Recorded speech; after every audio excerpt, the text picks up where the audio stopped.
राम राम जी सभी को स्वागत करते हैं आपका आपके अपने YouTube चैनल मोर ग्रुप एकेडमी में।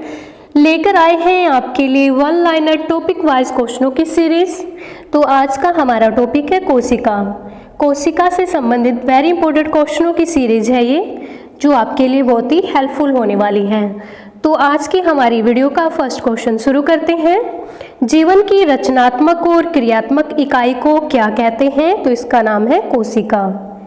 जीवन की रचनात्मक और क्रियात्मक इकाई का नाम है कोशिका।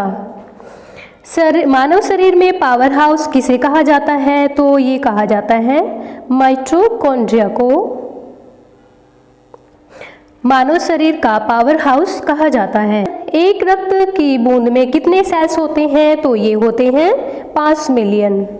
एक रक्त की बूंद में 5 मिलियन सेल्स होते हैं।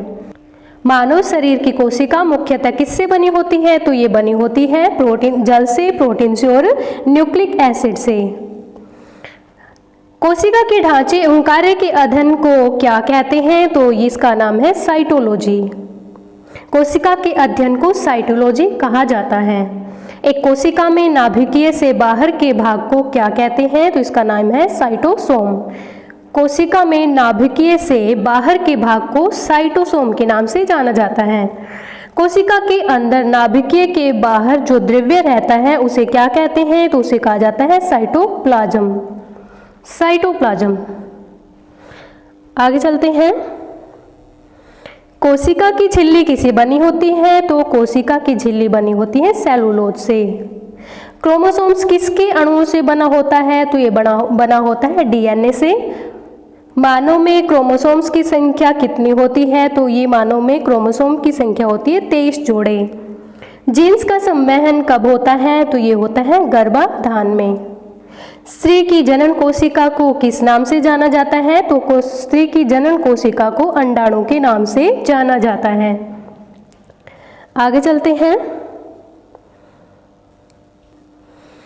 पुरुष की जनन कोशिका को क्या कहते हैं? तो पुरुष की जनन कोशिका को शुक्राणु कहते हैं। पुरुष व स्त्री की संयुक्त कोशिका को क्या कहते हैं? तो इसका नाम है गैमेट्स। पुरुष और स्त्री की संयुक्त कोशिकाओं को गैमेट्स कहा जाता है। पुरुष शुक्राणु में किस प्रकार के अणुसूत्र होते हैं? तो ये होते हैं XY। पुरुष शुक्राणु में XY गुणसूत्र होते हैं। स्त्री में लिंग संबंधी कैसे गुणसूत्र होते हैं? तो स्त्री में XS गुणसूत्र होते हैं। न्यूक्लियस केंद्र बिंदु का क्या कार्य है? तो इसका कार्य है कोशिका की क्रिया को नियंत्रित करना। कोशिका की क्रिया को नियंत्रित करना। केंद्र बिंदु की खोज किसने की? तो ये की थी रॉबर्ट ब्राउन ने 1831 में। सबसे बड़ी कोशिका कौन सी होती है? तो ये होती है स्तुरमुर्ग का अंडा। सबसे बड़ी कोशिका स्तुरमुर्ग का अंडा होता है। जेनेटिक्स का पिता किसे कहा गया है? तो जेनेटिक्स का पिता ग्रेगर जॉन मेंडल को कहा गया है। Gregor John Mendel. राइबोसोम का क्या कार्य होता है? तो राइबोसोम का कार्य है प्रोटीन का संश्लेषण करना।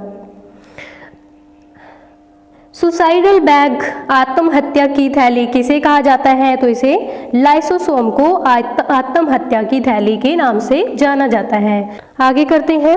आंखों में कौन सेल का क्या कार्य होता है? तो इसका कार्य है यह रंगों का वर्गीकरण करता है। रोड सेल का क्या होता है? तो यह रोशनी के बारे में बताता है। आगे चलते हैं।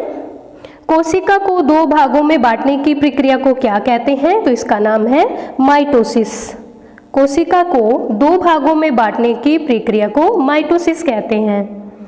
साइटोप्लाज्म को दूसरे किस नाम से जाना जाता है? तो इसका दूसरा नाम है प्रोटोप्लाज्म। साइटोप्लाज्म का दूसरा नाम है प्रोटोप्लाज्म। आगे चलते हैं। प्रोटोप्लाज्म में किसका मिश्रण रहता है? तो इसका सही आंसर है पानी और प्रोटीन का।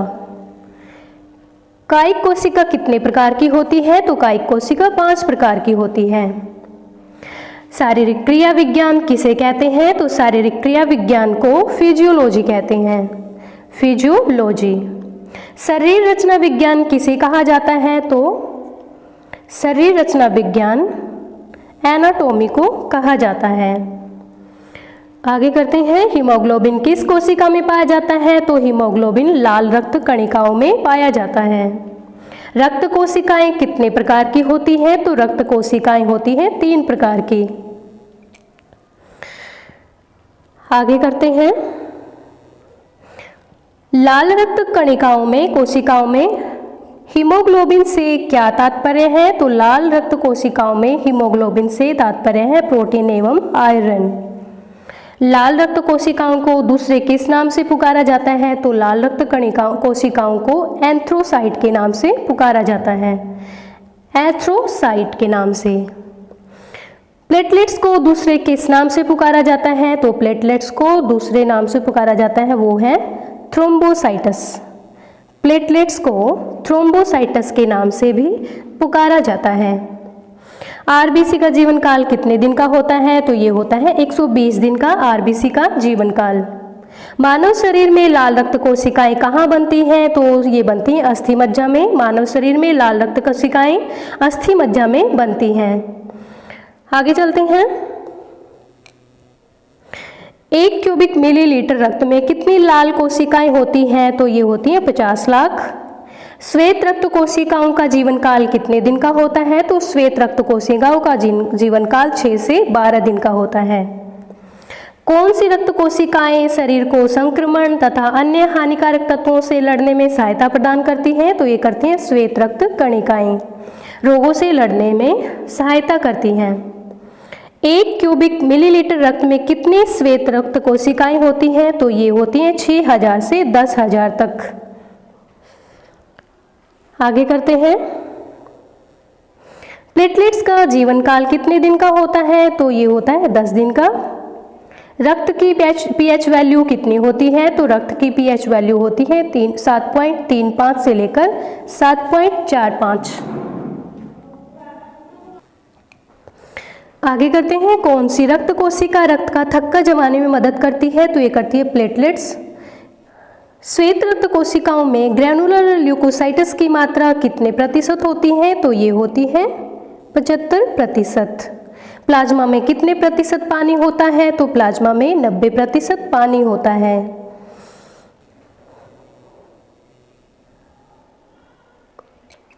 कोशिका का नियंत्रण केंद्र क्या होता है? तो कोशिका का नियंत्रण केंद्र है न्यूक्लियस।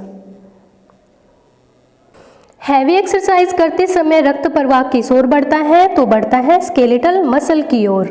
हैवी एक्सरसाइज करते समय रक्त प्रवाह स्केलेटल मसल की ओर बढ़ता है। मानव शरीर में पानी की मात्रा कितनी होती है? तो ये होती है 70%। मानव शरीर में पानी की मात्रा 70% होती है।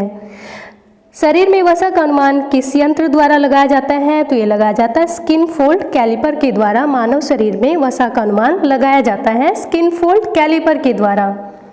खेलकूद में शक्ति प्रयोग पर कौन सा सिद्धांत लागू होता है? तो ये होता है मांसपेशी का सिद्धांत।